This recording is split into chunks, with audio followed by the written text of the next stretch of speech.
Hello everyone, మీరు video thumbnail చూసే ఉంటారు. Yes, we're starting 60 days of learning core Java series. So దానికంటే ముందుగా అందరికీ ఉన్న కామన్ డౌట్, ఎందుకు ఇన్ని ప్రోగ్రామింగ్ లాంగ్వేజెస్ ఉన్నాయి అనేది అంతా స్టార్ట్ చేద్దాం. సో దీనికి ఎక్స్ప్లెయిన్ చేయాలంటే నేను ఎగ్జాంపుల్ తీసుకొని ఎక్స్ప్లెయిన్ చేస్తాను. సో ఎగ్జాంపుల్ ఏమంటే, ఒక ప్రోగ్రామ్ తీసుకోండి. ఆ ప్రోగ్రాంలో ఏం చేయాలంటే 1 to 10 నెంబర్స్ని ప్రింట్ చేయాలనుకోండి.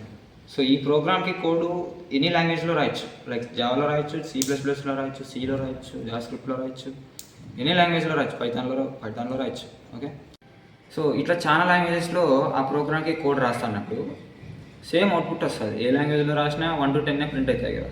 అప్పుడు మరి ఇన్ని లాంగ్వేజెస్ ఎందుకు సేమ్ అవుట్పుట్ ఇస్తున్నప్పుడు ఎందుకు ఇన్ని లాంగ్వేజెస్ అంటే, ఇక్కడ ప్రతి ప్రోగ్రామింగ్ లాంగ్వేజ్కి పర్టికులర్ స్పెసిఫికేషన్స్ ఉంటాయి, స్పెషాలిటీస్ ఉంటాయి అండ్ క్యాపబిలిటీస్ ఉంటాయి.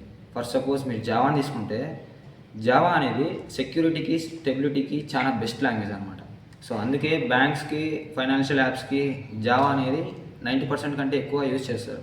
అసలు టోటలీ అట్లాంటి యాప్స్కి, సెక్యూరిటీకి సంబంధించిన యాప్స్కి అన్నిటికీ టోటల్ జావా బేస్ మీదే ఉంటుంది డెవలప్మెంట్.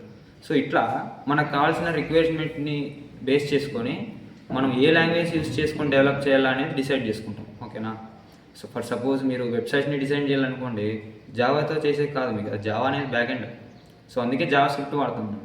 స్పెసిఫిక్ రిక్వైర్మెంట్స్కి స్పెసిఫిక్ లాంగ్వేజెస్ ఉంటాయి. ఓకేనా? ఇందుకు ఇన్ని లాంగ్వేజెస్ ఉంటాయి అనమాట.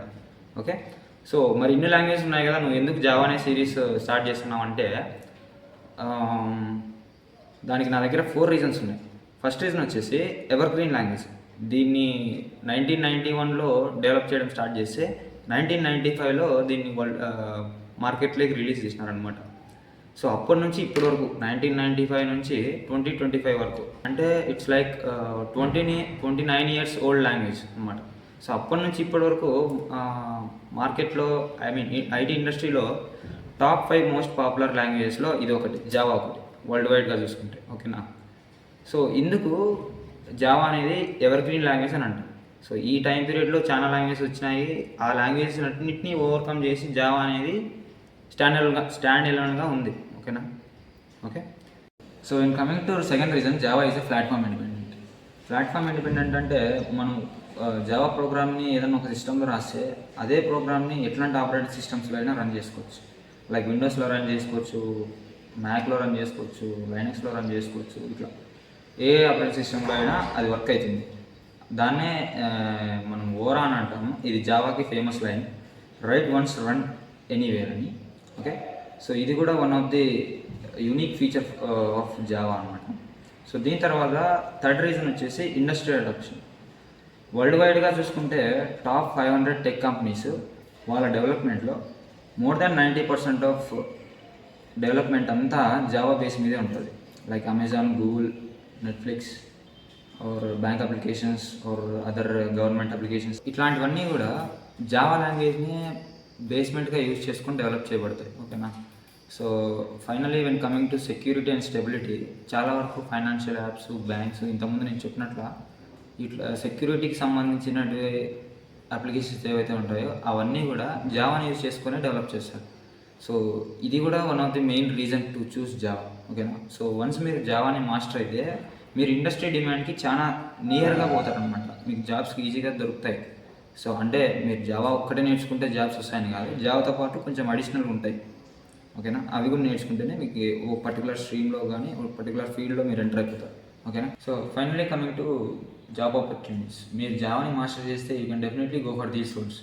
లైక్ ఆండ్రాయిడ్ డెవలపర్కి మీరు జావాతో పాటు కోట్లిన్ నేర్చుకోండి, అండ్ బ్యాక్ ఎండ్ డెవలపర్కి జావాతో పాటు స్ప్రింగ్ బూట్ అనే ఫ్రేమ్వర్క్ ఉంటుంది, దాన్ని ప్లస్ 1 డేటాబేస్ లాంగ్వేజ్ ఏదో ఒకటి. ఓకే, దాని తర్వాత మీరు ఆటోమేషన్ టెస్టర్ కావాలనుకుంటే జావాతో పాటు సెలెనియం జావా నేర్చుకోవాలి. అండ్ మీరు ఫుల్ స్టాక్ డెవలపర్ కావాలనుకుంటే జావాతో పాటు front end technologies like HTML, CSS, JavaScript and react JS framework అది. ఓకే, సో ఇట్లాంటి చాలా రోల్స్కి జావా లాంగ్వేజ్ అనేది చాలా బేస్మెంట్ లాంగ్వేజ్ ఉంటుంది. So that's why I am starting 60 days of learning core Java series. By the way, let me introduce myself. I am Bharat, final year engineering student. So ఈ జర్నీలో మీతో పాటు నేను కూడా Java నేర్చుకుంటున్నాను, because I have already completed front end development. So నా back ఎండ్కి switch కావాలి కాబట్టి జావా లాంగ్వేజ్ నేర్చుకోవాలి. So while learning this Java, I will share my experience and progress and tricks ఏమైనా డౌట్స్ ఉన్నా కూడా మీతో షేర్ చేసుకుంటాను. అండ్ ఈ సిరీస్లో మీరు కూడా ఫాలో కావాలనుకుంటే ఎలా ఫాలో అవ్వాలంటే, సో డైలీ మీరు ఆ డేలో ఏ టాపిక్స్ లైక్ ఏ కాన్సెప్ట్స్ని నేర్చుకోవాలో నేను ఆ ముందు రోజు ఈవినింగ్ పెడతాను. మీరు ఆ రోజు నేర్చుకుంటే సరిపోతుంది. అండ్ ఆ కాన్సెప్ట్కి సంబంధించిన కోడింగ్ ఛాలెంజెస్ మన ఇన్స్టాగ్రామ్ పేజ్లో ఉంటాయి. ఇన్స్టాగ్రామ్ లింక్ డిస్క్రిప్షన్లో ఉంటుంది, చూసుకోండి. అండ్ మన ఇన్స్టాగ్రామ్ పేజ్లో కోడింగ్ ఛాలెంజెస్ కూడా ఉన్నాయి, దాన్ని ఒకసారి విజిట్ చేసి చూడండి అండ్ సాల్వ్ చేయడానికి ట్రై చేయండి, ఓకేనా? ఎందుకంటే కోడింగ్ ఛాలెంజెస్ని చేసినప్పుడే మీరు ఏ ప్రోగ్రామింగ్లో అయినా మాస్టర్ అయిపోతారు. సో అందుకనమాట చెప్తుంది. అండ్ మన సిరీస్లో వీక్లీ కోడింగ్ టెస్ట్స్ ఉంటాయి. ఫైనలీ ఒక బిగ్ ప్రాజెక్ట్ ఉంటుంది. అండ్ మిడిల్ ఆఫ్ ది సిరీస్లో కూడా మినీ ప్రాజెక్ట్స్ అనేవి ఉంటాయి. ఓకే, సో మీరు కూడా జాబ్ మాస్టర్ చేసి జాబ్ కొట్టాలనుకుంటే సిరీస్ని ఫాలో అవ్వండి. And don't get excited to learn more in one day.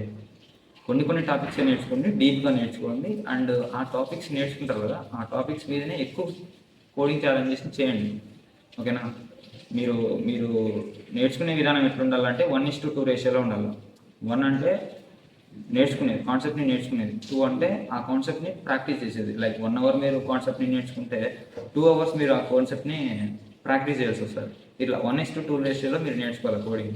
అప్పుడే మీరు కోడింగ్లో మంచిగా చేయగలుగుతారు, ఓకేనా? సో మీకు జాబ్ వచ్చే ఛాన్సెస్ కూడా చాలా ఎక్కువ ఉంటాయి. ఎందుకంటే యూ హ్యావ్ ప్రాక్టికల్ నాలెడ్జ్. మీరు నేర్చుకునేదాన్ని రియల్ లైఫ్లో అప్లై చేయగలుగుతారు కాబట్టి మీకు ఎక్కువ ఛాన్సెస్ ఉంటాయి, ఓకేనా? సో మీరు కూడా జావా మాస్టర్ చేసి జాబ్ కొట్టాలనుకుంటే ఛానల్ని సబ్స్క్రైబ్ చేయండి, కమెంట్ చేయండి ఏమైనా డౌట్స్ ఉంటే. అండ్ మీ ఫ్రెండ్స్లో ఎవరైనా జావా నేర్చుకోవాలనుకుంటే వారికి షేర్ చేయండి. That's all for today. See you later.